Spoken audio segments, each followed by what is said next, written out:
Imagine we're at the boozer and a bottle's on the way, neurodivers, because I tell you what, this is going to be the debrief of the decade. It's my 31st birthday this week, so cheers to me and to you if you're a Taurus. Let's have a little go on her. Tastes like water with a bit of lemon in it. She ain't actually a real martini. Wish it was though. You might be thinking, why is she wearing a feather boa? And my answer is, why the fuck not? I feel like we should all use our free will so much more. So today I have chosen feather boa. I thought I would share all my wisdom from my deep set wrinkles, considering I've been alive a long time now, darlings. We're gonna cover friendships, dating, burnout, neurodivergence, moving to London, health scares, and all the unhinged lore. And this is everything that I wish I'd have known. Let's begin. Friendships in your 20s are wild, especially with ADHD. We struggle to maintain them. And nobody tells you that there are different levels of friendships, which I actually only found out recently, like over the last couple of years. There are also so many dynamics to figure out. I genuinely thought if we got on and we were hanging out, that we were mates and that's it. Meanwhile, other people had like categories. You've got your best mates, mates that you only see once a year, mates that you tell everything to, mates that you filter out certain parts to. Like, when I found this out, I just could not comprehend that. I'd be telling everyone everything about my life, thinking that we were on the same sort of level, like they held me in the same regard. And then I realised over time that that weren't actually the case. A lot of people ain't so direct in their communication like we are. I could never read insincere interactions or those like snide passive aggressive comments or people saying things that they don't really mean. And sometimes I wouldn't process these things for days after, because we are late processors. I would be like, oh, I didn't actually like that interaction. Like, I wish I'd have said something. I also think we're a bit of an easy target when it comes to, you know, when you catch up with a mate, and with ADHD, we're always doing something different, ain't we? We've always been sacked or started a new job or started a new hobby, a new course. Maybe we've moved again. We're always coming with some impulsive lore. And I always used to hear, oh, I don't know how you can live like that. Oh, I couldn't do that. I couldn't move around so much. I don't know how you can't stick in one job. You never have any luck in jobs, do you? Those are the sorts of things that I wouldn't pick up on in the moment, but actually we have to live with these brains, and that's our impulsivity traits, like acting out in real life. And it wasn't till after I realised, yeah, this ain't actually funny. Like, this is my real life. But I was also in my 20s taking everything so personally. And now at 31, I have realised that pretty much nothing is personal, because people can only meet you where they're at. If someone doesn't have capacity to see you for friendship, for emotional depth, it's probably not anything to do with you. And I feel like you have to be on that side of it, and you've got to go through some shit to have that understanding and awareness. I think I'm too self-aware for my own good now, but I am so aware that undiagnosed me was a little shit. I was masking constantly, mirroring others, overwhelmed all the time. I was impulsive, and I can only imagine that is so hard to read and understand. Friendship breakups are arguably the worst kind of breakup, but I promise you, if you're in your 20s and you're going through something like this, that you will always meet new people, whether it's for seasons or for life, for the rest of your life. Like, that will never stop. When I think about 21-year-old me, she was surrounded by so many people, and 31-year-old me, I can count my genuine connections on one hand, and I would choose this every single time because it's so much more meaningful and less ag to figure out. And in relationships, does 31-year-old me need to make a public apology for 21-year-old me for being an accidental love bomber? Maybe. I would meet someone and ask them to come to a festival abroad as a date. Second, third day, I was unhinged. But in my head, it was innocent. I just wanted to dance, be impulsive, spontaneous. I weren't walking us down the aisle. I just wanted to have some fucking fun. But to them, absolutely terrifying. I kept chasing emotionally unavailable, mysterious geezers and then cutting them off when it got a bit boring because my ADHD brain, I didn't know at the time, was just looking for dopamine and I was getting it from their inconsistency, and as soon as it went a bit flat or a bit stale, I was off. See ya. One of my biggest lessons in my 20s though was thinking that butterflies equals spark. No, babe, that's actually anxiety. One day, one of my mates said to me that we need to stop chasing that butterflies feeling, because when you meet someone that's actually a good person, you should feel at peace. That makes so much sense. Because when you meet a good person, it doesn't feel chaotic. You don't spend all day analysing their texts or feeling sick waiting for replies. 31-year-old me now realises that choosing people who respect you is directly linked to how much you respect yourself. And it took years to undo that, by the way, because with ADHD, you have to go against all of your instincts, all of your patterns. Confidence. 21-year-old me had blind confidence. I would travel up and down the country alone for raves with people that I'd met on the dance floor once and had like a seshy conversation like we'd never even spoken in real life, like sober. She would speak to anyone. But I think over the years, undiagnosed ADHD kept coming up for me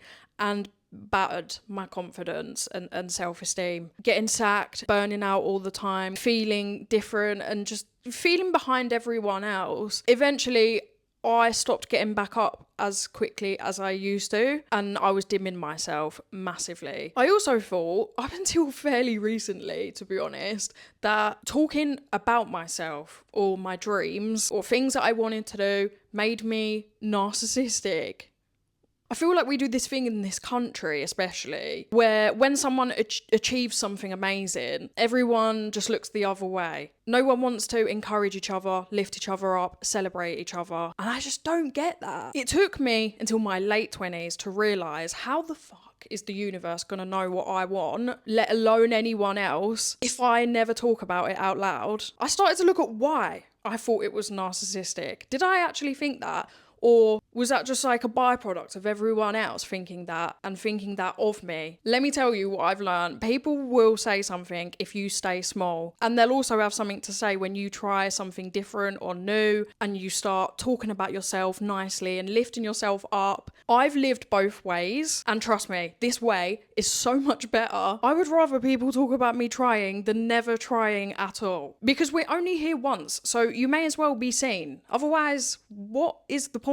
Like, we don't get another go at this, do you know what I mean? And when you start living like that, you will attract opportunities, new people who just get it and get you because they're on a similar path and doing the same sort of thing. And those people that have shit to say, they'll reveal themselves slowly and quietly, one by one. They'll just start walking themselves out the door and you can hold it open for them because they are making room for you to take up even more space. And you don't even have to start with doing something huge. You can build up your confidence by starting small. Changing my style helped me so much with confidence. I got rid of like 90% of my dark coloured wardrobe and I started rebuilding it with colourful, chaotic, clashing prints, disco auntie clobber, you know what I mean? If you wouldn't wear it, chances are I will. I'll have it. I almost want people to be disgusted by what I wear because that to me is a compliment. Wearing pink today, I can't tell you, I need more pink clobber. I love it so much. But when I started to do this, people were looking at me in the street. Some people would be like, oh, what the fuck is she wearing? I couldn't wear that. But I've had people approach me in the street, on the train, telling me that they love my style. And they are only small moments in the day, but that got me so used to existing loudly. And now at 31, I feel like my confidence is back, not because I never doubt myself, but it's because I do things anyway. And with work, 21-year-old me, she was in hell. She was in the pits of hell, mate. She was trying to survive in environments that were completely wrong for our brain. I quit jobs, I've been sacked, bare times I've walked out mid-shift. But 31-year-old me, I back her, because every single wrong job and wrong turn led me here. I feel like late diagnosed women spend years trying to force themselves in lives that just don't fit. And now I'm finally building my own stream of work around how my brain functions. And this means more to me than stability ever did, no matter how long it takes me to get there. We're just starting a bit later than everyone else. So if you're in your 20s and maybe you've just been diagnosed and you're in a job that just it's not fitting your brain, you're tempted to switch or try something new, but you feel like you don't know where to start or you're running out of time, just do it. Do something. If I'd have known sooner, if I was diagnosed sooner, I would have never have stepped foot in an office ever, and it would have saved me a lot of time and a lot of burnouts. Moving to London changed my life. If you're in your 20s and you're thinking about moving somewhere, maybe it's abroad, maybe it's to London, maybe it's to another city, I would say do it. It opened my mind so much. But not only that, the nightlife, the creativity, the freedom, the people. There does come a point, and I feel like this happens for everyone at least once. I burnt out so badly, and I thought it was London's fault. And because ADHD people love dramatic solutions, I sold everything I'd ever owned and booked a one-way flight to Bali. And it's the classic case of you don't know what you've got until it's gone. Turns out I was just burnt out, undiagnosed, having a full-blown identity crisis. Only a Scorpio moon could have such faults. But when I was diagnosed at 28, I was thinking, what the fuck? I've had ADHD my whole life and I didn't know. So who am I then? And whose life was that? And who am I now? Existential crisis. 6 weeks into being in Bali, I was humbled violently because I got seriously unwell and had to come straight home. And weirdly, that experience made me realise that London, she was never the problem. I love this city so much. She's chaotic, she's overstimulating, she's expensive and unhinged, but so am I. But let me tell you, one thing I would change about it is the price of a pint. Babe, we've got to talk about that. 31-year-old me is grateful for my health in ways 21-year-old me she would never understand. When your health disappears, everything changes. Those things that you're worrying about now are probably because you're healthy and well. But if you wasn't, I promise you would not be worrying about any of those things. You would just want to be healthy and well again. That's all that matters. There were days, genuinely, when I would romanticize going for a walk in the shitting down rain. I couldn't eat, I couldn't speak, I couldn't get out of bed. And when you're finally better again, you realise how precious life actually is. Being able to walk, to dance, to sit in the park, none of that feels small anymore. Those are the things you sort of don't think twice about, or you might take for granted. But I think about all of those things now and how I wasn't able to do it and now I am. If you're going through something similar, physically, mentally, hold on, because it might take time, months, years, but one day it won't be as heavy or as bad as it is now. I think I spent all of my 20s trying to become a version of myself that I thought I was supposed to be. And now with my 30s, I'm just trying to understand who I actually am. And I think I'm doing a pretty fucking good job of it, if I say so myself. If you're here as well, late diagnosed, rebuilding, figuring it out as you go, we're doing our best, babes. Our best is enough. Thanks for spending my birthday with me. You probably needed a real martini now after all of that. I know I do. Should we see off the water martini? Yeah. See you next week for episode 5, baby.